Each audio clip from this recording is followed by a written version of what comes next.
One of the downsides of the new SAT, putting this blank here instead of putting one of the choices in the blank, like on the old version of the test where we had that no change option, one of those downsides is that sometimes it's hard to just read the sentence with a blank, right? You don't kind of hear what's being said or what they're going for. So my advice is maybe try to look at those answer choices first, see what's changing, try to think about, like what you might need to care about. But also, it's okay to kind of pick one as like, this is what I'm going to test first, and just kind of read the sentence with that in there. So if I look at these answer choices, I can see some of the things I'm going to need to care about. The disappearing comma tells me that I'm going to need to think about sentence structure. Why are these things coming together in this certain way? The but, right? That's a conjunction. And so I have to think, well, a conjunction is used to join two sentences together. Maybe without a comma, it has some other purpose. So I'm just thinking about structure and all of that. And so when I read this, I'm going to kind of use choice B as my default. I'm going to ignore the but and see if I can hear whether or not I need it. I'm also going to kind of ignore the comma and just see if there's some sort of transition, but you can notice all the words, all the choices include that word value. So I want something in that blank to kind of complete the idea. So I'm not totally reading it as a blank. We're going to pretend that the word value is in there. So let's take a look. Typically, underlines, scribbles, and notes left in the margins by a former owner lower a book's value. When the former owner is a famous poet like Walt Whitman, such markings, known as marginalia, can be a goldmine to literary scholars. So there's a lot of commas here. You can also hear that maybe I paused after the word value, right? And that's because this is basically two separate sentences.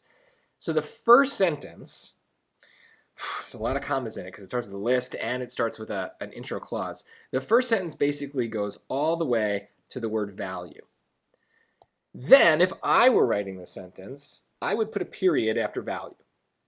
And then I would start a new sentence with a capital W. When the former owner is a famous poet like Walt Whitman, right? That's an intro clause getting into the main sentence. Such markings known as marginalia can be goldmine to literary scholars. So there's lots of extra clauses even in that yellow, but I'm kind of ignoring them because that's not what's really being tested here. I think what they are trying to do is just throw so many commas at you that you are hesitant to pick a choice with a comma. But we need it. Because these are two separate sentences that could stand alone, we have some limits as to what we can do to join them together. And the most common ways to deal with that are not available to us. We don't have the option to put a period. We don't have a semicolon. We don't have another kind of hard punctuation mark like a colon or a dash. So we are joining these sentences together in some way with either just a few words or a comma. And that kind of is going to help me get rid of the B that I assumed originally. I need some punctuation there. So we also can get rid of D because even though but is a word that lets us join two sentences, it can't do it alone. It needs help. And the help is provided by the comma. So choice A is correct. The conjunction but can join two sentences if it's got a comma. But by itself, choice C, which doesn't have the conjunction, would just be a run-on sentence. The comma is not strong enough to join two complete sentences by itself. Again, it needs help. It needs the conjunction to do that.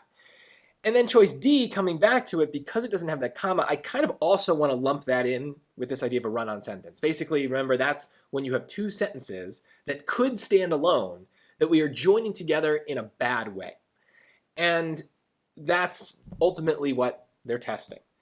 As you practice, you might get really good at knowing that's coming, right? Because if you see the word but with a comma, you kind of know how that works, and you're like, oh, that's a way of joining two sentences. Maybe this is about two sentences. For now, I think if you're just starting your practice, the key here is being able to kind of just use one of the choices to have some sense of what you're starting with. The blank is a little tricky to navigate. I find myself having trouble thinking about what the sentence is doing if there's no words there. So pick a choice that is just mostly random or maybe very simple, put it in, and then use that sound to help you kind of orient the question. A lot of the ones that are like this with commas coming and going, words like like but, like and, like so, or just even like little changes in the wording. A lot of those are going to have to do with sentence structure, so we kind of can lump those in as punctuation questions, which can get you then listening for what sounds like a complete sentence or an incomplete sentence, and hopefully that'll make the question make more sense.